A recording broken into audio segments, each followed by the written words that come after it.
I moved cautiously between the towering shelves, fingertips brushing spines that shimmered faintly in the dim light, each tome humming with the quiet pulse of dreaming souls.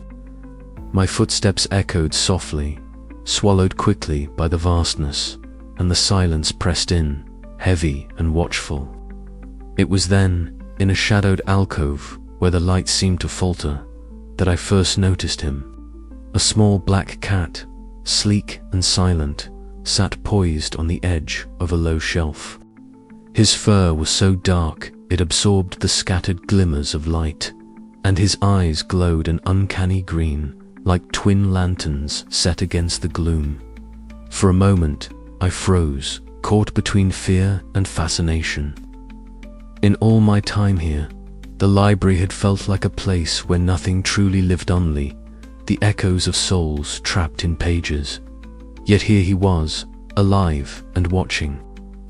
"Hello," I whispered hesitantly, unsure if I was speaking aloud or into my own mind. The cat blinked slowly, then, with a grace that seemed almost deliberate, padded closer. His movements were fluid, silent as the turning of a page, and before I could think better of it, he brushed against my ankle. The touch was light but grounding, a reminder that some fragments of the world I'd fled still lingered here. I knelt down, reaching out a tentative hand. Milo, though I had no idea if that was his name, responded by rubbing his head against my fingers. His fur was soft, warm, a comfort I hadn't realized I'd been craving. In this place of shadows and suspended time, his presence felt like a tether, a fragile connection to something real and alive.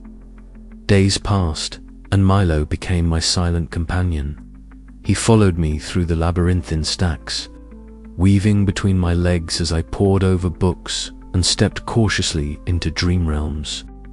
Often, when the weight of the library's enchantments pressed too heavily on my chest, his gentle purring would ripple through the still air, a balm to my restless mind. But Milo was no ordinary cat. I noticed the subtle ways he responded to the library's magic, his eyes flashing bright when shadows twisted unnaturally, ears twitching at sounds no one else could hear. Once, when a dream guardian prowled too close, Milo stood his ground, fur bristling, gaze unflinching. It was as if he belonged here in a way I could not yet understand, a guardian of his own kind. One evening, as I sat curled on the floor near an ancient oak table, the library's silence broken only by the soft rustle of turning pages, Milo leaped up beside me, his green eyes locked onto mine with an intensity that startled me. "What are you?" I breathed, half to myself. He blinked slowly, then nudged a small worn book toward me. The cover was embossed with strange symbols that shimmered faintly in the gloom. My fingers trembled as I reached for it, the familiar tug of magic whispering through the air. As I opened the tome, a rush of images flooded my mind, fragments of the library's past, hidden corridors of knowledge, and the quiet watchfulness of a guardian unseen. Milo's presence anchored me through the flood, a steadfast reminder that I was not alone. The library was alive in ways I had never imagined, and Milo was a part of its beating heart. With him at my side, the oppressive silence no longer felt like a cage, but a place where I might find strength to face the shadows ahead. Yet questions lingered, unwelcome and persistent. What price did Milo pay to remain here?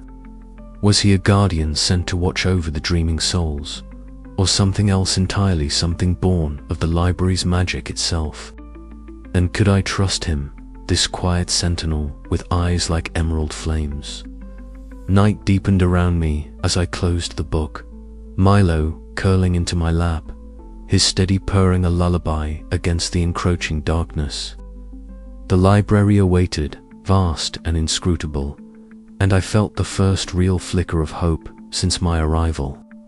Maybe, with Milo's watchful eyes upon me, I could unravel the mysteries that bound this place, and perhaps, one day find a way to escape its grasp without losing myself. But the shadows were never far behind, and the Curator's influence crept ever closer, like a cold breath against the back of my neck. The journey had only just begun, and the cost of knowledge was still to be paid. I looked down at Milo, his gaze calm and knowing. Together, we would face whatever dreams and nightmares awaited us in the heart of the sleeping library. And with that thought, I turned the page, ready to step deeper into the unknown. It hummed with a strange energy, a melody of memories, half forgotten and aching to be heard. The dust motes danced in the muted light, swirling like tiny stars caught in a slow spiral. The walls around me seemed alive, breathing faint whispers that tugged at the corners of my mind. Here, in this dream realm conjured by the library's restless magic, the past was no longer locked away but laid bare.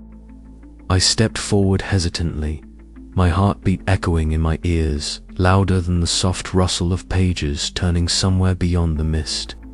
Shapes coalesced from the shadows, faint outlines of a house I once knew.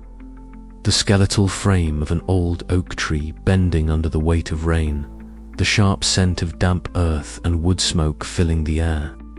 The memories flickered like candle flames, fragile and trembling. I reached out, my fingers brushing against the intangible forms, and a pang of sorrow tightened around my chest. The place was both familiar and strange, the echo of laughter that never quite reached my ears, the sharp sting of silence that had chased me away. I saw myself there, a smaller version, eyes wide with confusion and fear, shoulders hunched beneath burdens too heavy for a child to bear. The shadows deepened, twisting into darker shapes, memories I had buried beneath layers of forgetfulness. Faces blurred with tears, voices raised in anger, the sudden shattering of glass fragments of a life I had fled, now demanding acknowledgement. A soft light shimmered beside me, and Eleanor materialized like a ripple in the mist. Her pale blue robes flowed as though underwater, and her eyes held the weight of centuries. "The past is a tether," she said, her voice a gentle murmur woven with sadness, "but it need not be a chain. You must face what lies within to find the strength to move beyond." I swallowed hard, the lump in my throat stubborn and unyielding. But what if I can't? What if it breaks me? Eleanor's gaze did not waver. Sometimes, to be whole, we must first be broken. Her words were both a comfort and a challenge. I wanted to turn away, to retreat into the safe shadows of the library's silent halls, but something in her presence steadied me. I took a breath and stepped deeper into the labyrinth of memories. The air thickened, the whispers growing louder, until they formed a chorus of voices I could almost understand. Suddenly, the shadows parted to reveal a figure cloaked in darkness, an embodiment of my past fears and pain. Its eyes were hollow voids, and its presence prickled the skin like icy needles. My breath hitched. Before I could falter, Tamsin appeared, her dark curls wild and eyes blazing with fierce defiance. "You don't have to run from this," she said, her voice sharp as a blade. "Stand your ground, fight." I glanced at her, surprised by the fire burning within those restless eyes. She was a soul trapped like me, yet her spirit roared with a strength I had yet to find. Together, we faced the shadow, and though my legs trembled, I did not step back. The darkness recoiled, hissing like a wounded beast, and the grip of old wounds loosened. Eleanor's voice echoed softly, "Healing begins when the shadow meets the light." After what felt like hours or, perhaps moments lost in the folds of time, the dreamscape began to dissolve, the mist thinning until I found myself back in the library's hall. The familiar scent of aged parchment and polished wood grounded me. Milo wove between my feet, his fur warm and real against my trembling hands. His quiet purr was a bomb to the turmoil swirling inside me. For the first time since I had fled my past, I felt a fragile thread of hope. The library was more than a prison or a refuge. It was a place where broken souls, including my own, might find a way to mend. The journey would be long and the cost steep, but perhaps I was not as alone as I had feared. I looked up at the towering shelves, their silent whispers no longer just echoes of forgotten knowledge, but voices of lives waiting to be understood and set free. My fingers brushed the spine of a nearby book, and though the familiar ache of time slipping away tugged at me, I felt ready to face whatever dreams and memories the library held. And as the lanterns flickered softly, casting dancing shadows across the walls, I knew there was no turning back. The past had found me, and I would meet it with open eyes and a heart willing to heal. But the library held more secrets, and the shadows were stirring. Somewhere beyond the stillness, the Curator watched, waiting for the moment when the delicate balance would tip. My path was set, and the echoes of my past would guide me or consume me. The air was thick with the scent of ancient parchment and something more elusive, an undercurrent of power that pulsed like a heartbeat beneath the stillness. Tamsin's restless footsteps echoed softly against the stone floor, each step a challenge thrown at the suffocating silence that had settled since I first arrived.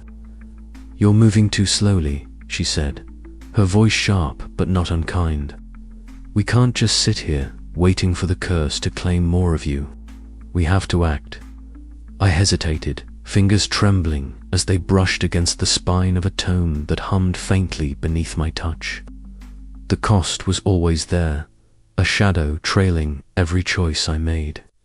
1 year of life gone with every page I opened, every dream realm I entered. But Tamsin's urgency was contagious, a spark in the vast dark that threatened to consume me.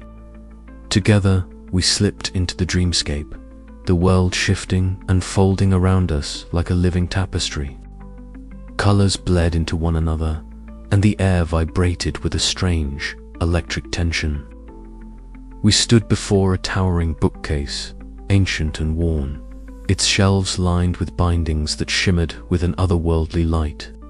"These bindings," Tamsin murmured, tracing a finger along the glowing threads that wove through the spines, "are the chains that hold us here. If we can unravel them, maybe we can break free." I swallowed hard, the gravity of her words pressing down like the weight of the library itself. "But the cost is already paid," she snapped, eyes blazing. "Every day trapped here is a year lost anyway. We either fight or fade away." With a deep breath, I nodded. We reached out, our hands weaving through the shimmering threads, testing the strength of the enchantment. The bindings resisted, tightening like a living thing, and a cold rush surged through me, prickling beneath my skin. The dreamscape flickered, shadows dancing at the edges of my vision. "It's fighting back," I whispered, heart pounding. Tamsin's grip hardened. "Good. That means it's not unbreakable." We worked together, unraveling threads here, tugging loose a knot there.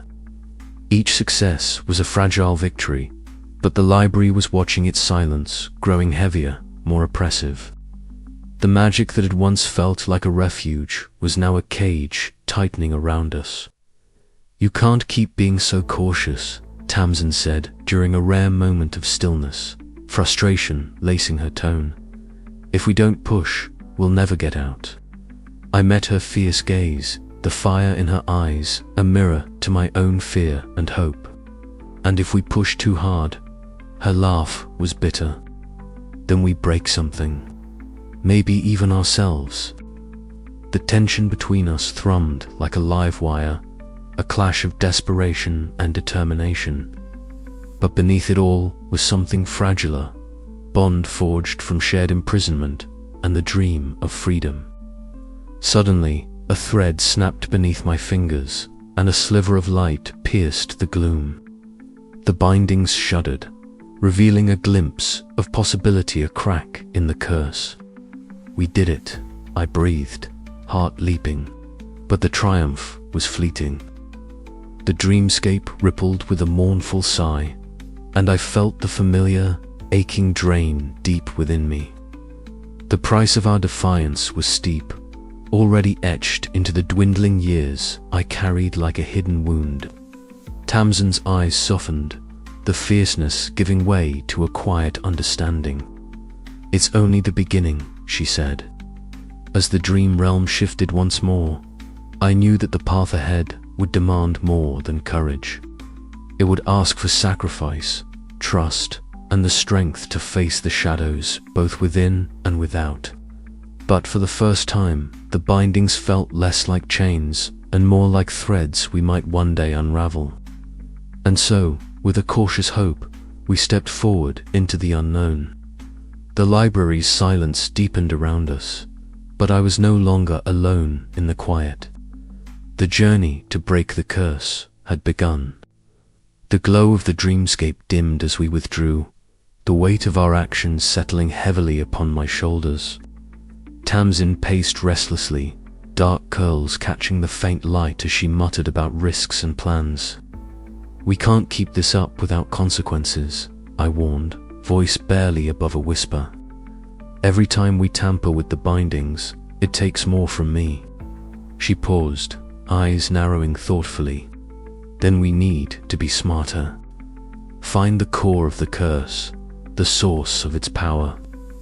Her words sparked a flicker of resolve inside me, a fragile ember against the cold. Together, we would face the library's magic not as victims, but as challengers. But the cost was clear. The deeper we delved, the more of myself I risked losing. Night after night, we returned to the dream realms, testing theories, unraveling strands of enchantment. Each attempt was a battle of wills against the unseen forces that bound us. The library's magic responding with a fierce, silent wrath. There were moments of startling beauty, the shimmer of forgotten knowledge, the soft voices of dreaming souls reaching out in hope. But there were also shadows, echoes of the Curator's watchful presence, dream guardians stirring in the dark. One evening, as the dreamscape folded around us like a fragile cocoon, Tamsin's voice broke the tense silence. "I'm scared," she admitted, eyes wide and honest. "Not just for me, but for you. This place, it changes people." I reached out, fingers brushing her restless curls. "Then we make sure we don't let it win." Her smile was brief but fierce. Together. And in that moment, amidst the swirling mists and whispering pages, I knew that defying the bindings was more than a fight for freedom, it was a fight for our very souls. But the library had other plans. As our defiance grew, so did the shadows lurking just beyond the edges of our dreams. The Curator's presence tightened, and the cost of rebellion loomed ever larger. The question was no longer if we could break free, it was whether we could survive the price. And as the bindings stretched and cracked, so too did the fragile hope that kept us moving forward. The library was alive, watching, waiting, and the battle for its secrets was only beginning. As dawn threatened the edges of my consciousness, I awoke with the lingering weight of the dream realm pressing heavily on my chest. Tamsin's words echoed in my mind, a reminder that the path we'd chosen was treacherous. But the threads of hope wove through the darkness, fragile yet unbreakable. And so, with breath steadying and resolve hardening, I prepared to return to the library's depths, to challenge the bindings, to fight for freedom, and to reclaim the years stolen from me. The sleeping library had awoken, and so had I. The air hung heavy with the scent of old parchment and faint whispers of long-forgotten incantations. She had been wandering the labyrinthine stacks for hours, chasing the elusive promise of understanding the library's tangled mysteries. Her fingers brushed against the spines of countless books, each one humming softly with the dreams of trapped souls. It was in this dim, cluttered alcove, half hidden behind a towering shelf of cracked leather volumes, that she first heard it whisper, a voice so low it was almost indistinguishable from the rustling of pages. Liora froze, heart quickening. The shadows shifted, and from the gathering dusk emerged a figure, not quite solid, as though woven from the very darkness that pooled in the corners. He was tall and slender, his form draped in robes that seemed stitched from twilight itself, their edges dissolving into mist. His eyes glimmered faintly, twin embers glowing just beneath the surface of shadow. "You seek answers," the figure murmured, his voice a breath threading through the silence like a secret wind. "But knowledge here is as tangled as the roots of the oldest tree. Beware the cost of unwrapping the bindings." Liora stepped closer, compelled despite the stirrings of unease curling in her stomach. "Who are you?" she asked, voice barely above a whisper. "I am the Whispering Archivist," he replied, a faint smile ghosting his lips. "Keeper of the catalogue, guardian of secrets." He gestured with a slender hand, and the shelves around them seemed to pulse, the books shifting imperceptibly, alive with their own hidden rhythms. Each tome you open, each soul you disturb, sets in motion threads you cannot see. To understand the bindings, you must listen to the words, to the silences, to the spaces between. Liora nodded, her mind racing to grasp the weight of his cryptic counsel. "Why do you help me?" The archivist's smile deepened, though it held no warmth. "Because even shadows have their purposes. The Curator's grip tightens, the library's delicate balance fractures. You are a key, whether you know it or not." They moved together through winding aisles where the walls breathed faintly, the very air thrumming with latent power. The archivist paused before a shelf that seemed older than the rest, its wood gnarled and blackened with age. With a finger, he traced a line of runes glowing faintly beneath the dust. "These markings tell of the library's origin," he whispered, "and the curse that binds the souls." The Curator sought control, but his ambition turned the magic into chains. "If you wish to save what remains, you must understand the roots of this sorrow." Liora leaned closer, the runes pulsing softly under her gaze. "How do I break the curse?" "Patience," the archivist urged. "The answers lie hidden in riddles and shadows. But beware, knowledge is a double-edged sword. To grasp the light, one must be prepared to face the darkness." His eyes flickered briefly, a glimpse of something fragile beneath the enigma. "Not all who wander here seek freedom. Some are content to be prisoners of their own making." Before Liora could ask more, the archivist's form began to waver, dissolving into the swirling mist of pages that filled the air like snowflakes caught in a silent storm. In his place, on the shelf where he had paused, lay a parchment etched with a riddle in shimmering ink. Bound by time, yet free in dream, where silence holds a whispered scream. To break the chain, the seeker must see the price of knowledge and set it free. Liora swallowed hard, clutching the parchment as the room seemed to contract and expand with the pulse of the library's heartbeat. The archivist's words echoed in her mind, a haunting melody she could not yet decipher. As the shadows lengthened and the night deepened, Liora felt the weight of the library's secrets settle around her like a shroud. She was no longer merely a visitor or a runaway seeking refuge. She was a part of this placer thread woven into the tapestry of dreams and sacrifices, and the Curator's dark shadow loomed ever closer. She folded the riddle carefully, tucking it into her coat as she stepped back into the maze of shelves. The air was thick with anticipation. Each whispered secret, each cryptic clue was a step deeper into the unknown. The library was alive, and it was watching. Liora's journey had only just begun. With a deep breath, she pressed forward, the soft patter of her footsteps swallowed by the endless sea of books and dreams. The archivist's riddles danced at the edge of her thoughts, a beacon and a warning intertwined, urging her onward into the heart of the mystery. And somewhere in the shadowed recesses, the Curator waited.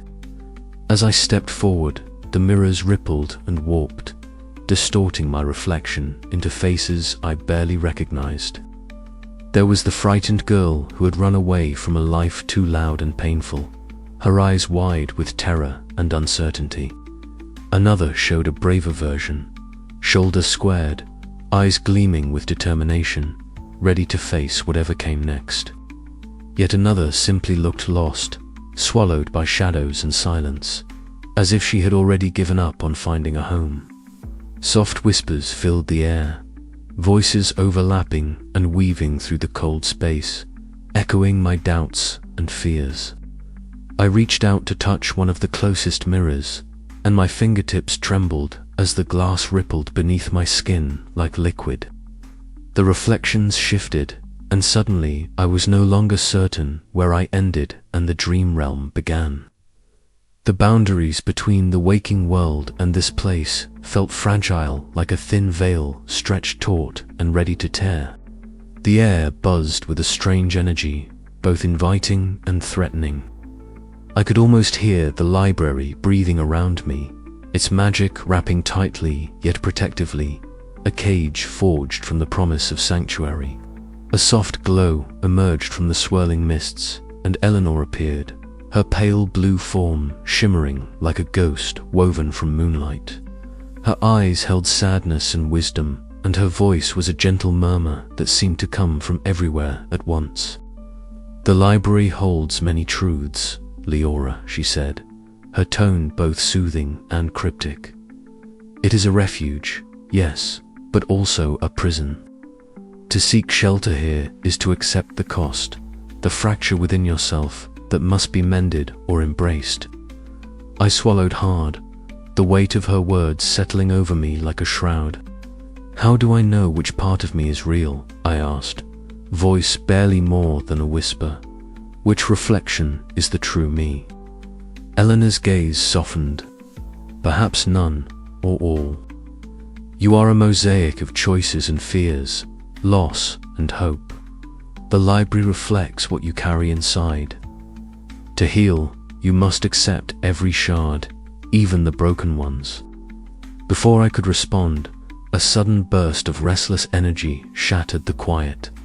Tamsin stormed into the dreamscape, her dark curls wild and eyes blazing with urgency. "Stop wasting time," she snapped, her voice a sharp contrast to Eleanor's calm. "We can't afford to be cautious. This place is a trap.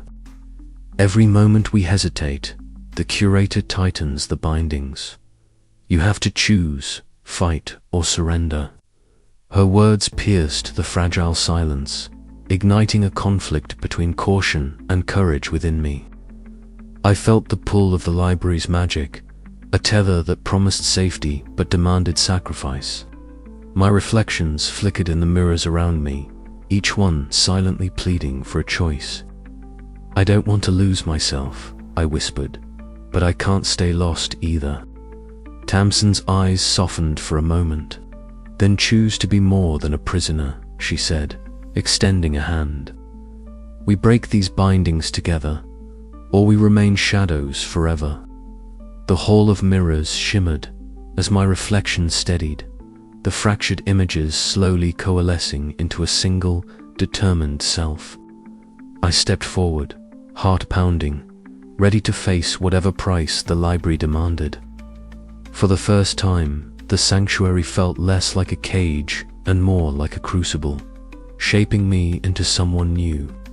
As the dream realm began to dissolve around me, The whispers faded, replaced by the steady, grounding presence of the library's ancient walls. The journey ahead was uncertain, the cost steep, but I knew I could not turn back. And somewhere, deep in the shadows, I felt the Curator's eyes watching, waiting for my next move. The fractured reflections had shown me not only what I feared to lose, but what I might yet become. And in that fragile space between dreams and reality, I took my first real step forward. But the question lingered, echoing in the hollow spaces of the library. How much of myself was I willing to sacrifice to find freedom? The answer remained just out of reach, like a whispered promise on the edge of dawn.